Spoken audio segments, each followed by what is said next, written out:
A parent watches joyfully as her toddler plays in dirt. She believes it's good for his health.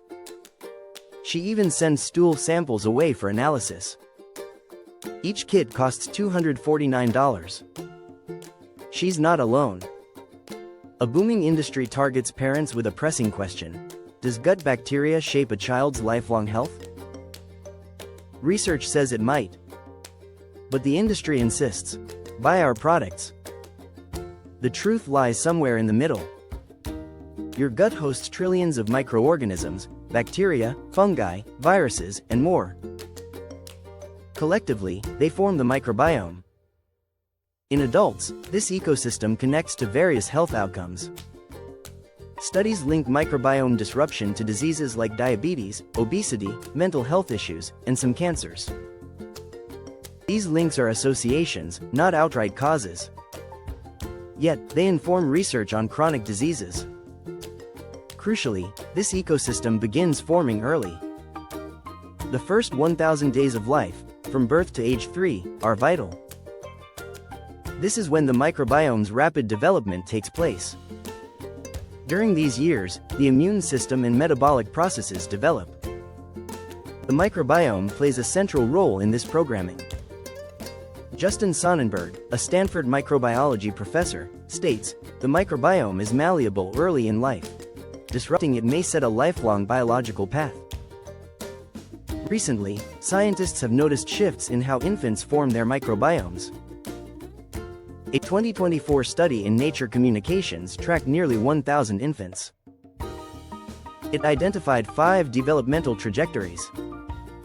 Only one showed healthy patterns, rich in Bifidobacterium, essential for early immune training. A separate 2025 study found 76% of infants had low or undetectable Bifidobacterium levels.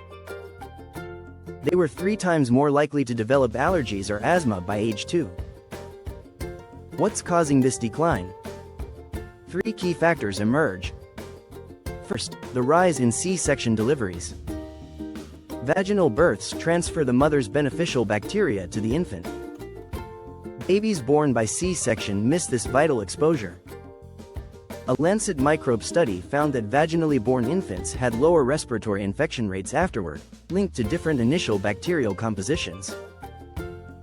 Second, antibiotics in infancy disrupt healthy bacteria. They clear early colonizers, making room for less helpful microbes. Third, less diverse microbial exposure is occurring. Industrial food processing, antimicrobial products, and smaller households limit daily encounters with valuable microbes. In response to these concerns, a market has swiftly emerged. Companies now offer infant microbiome tests priced between $249 and $349. They provide reports analyzing gut bacteria and suggest probiotics. Infant formulas and baby foods are now adding prebiotics and probiotics. A new category of targeted infant gut health supplements debuted in 2024.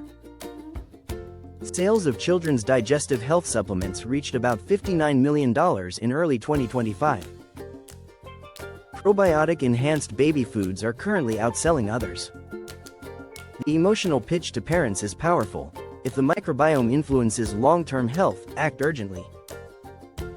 However, let's examine the testing. Here, science hasn't caught up with the marketing. Microbiome testing faces a hurdle. There's no clear definition of a healthy infant microbiome. Unlike established ranges for glucose or cholesterol, the infant microbiome varies due to feeding methods, genetics, and more. Dr. Mark Corkins states, "It is difficult to define good and bad bacteria. Without a standard, companies may label microbial profiles without supporting evidence." That said, the testing may provide insights. However, the resulting recommendations often rely on company models, not validated science. Now, let's discuss probiotics, an area filled with both promise and confusion. In adults, certain probiotic strains help with conditions like diarrhea. But probiotics aren't one size fits all. In infants, studies like one on Lactobacillus reuteri show benefits for colic.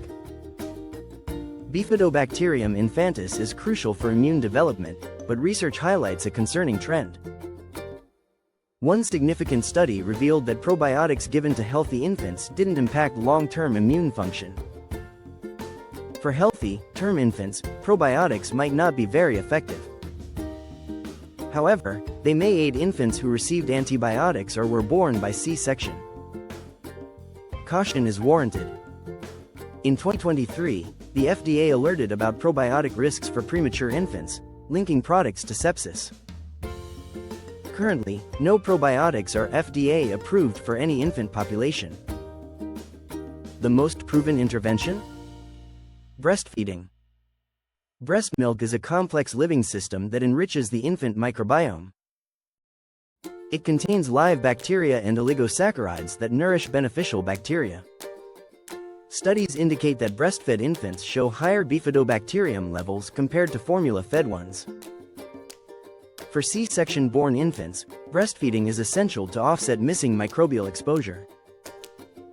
Modern formulas are now adding human milk oligosaccharides, but they can't replicate breast milk's full complexity. This isn't a criticism of parents who can't breastfeed. It's about recognizing what science shows.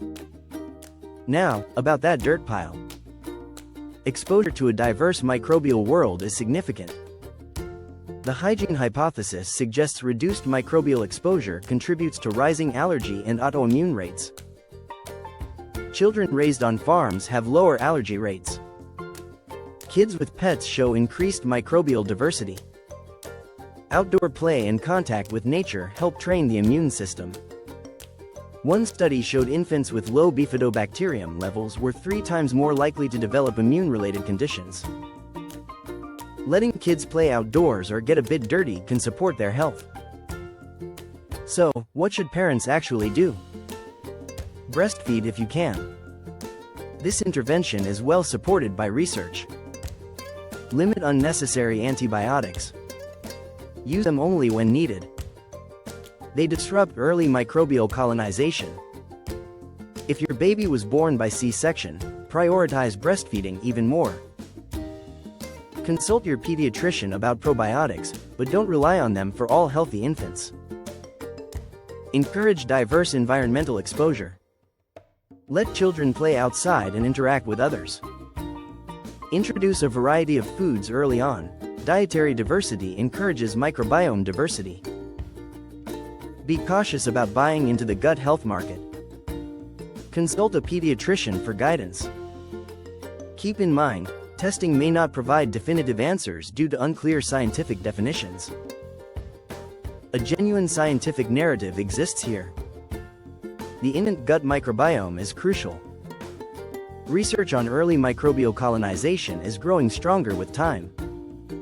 What remains uncertain is the ability to effectively diagnose or prescribe treatments based on infant stool tests. Until then, the simplest actions yield the best results. Breastfeed if possible, enjoy nature, and embrace a little dirt. Share this video with other parents navigating the overwhelming gut health market. And follow us for more science-based health insights to distinguish signal from noise.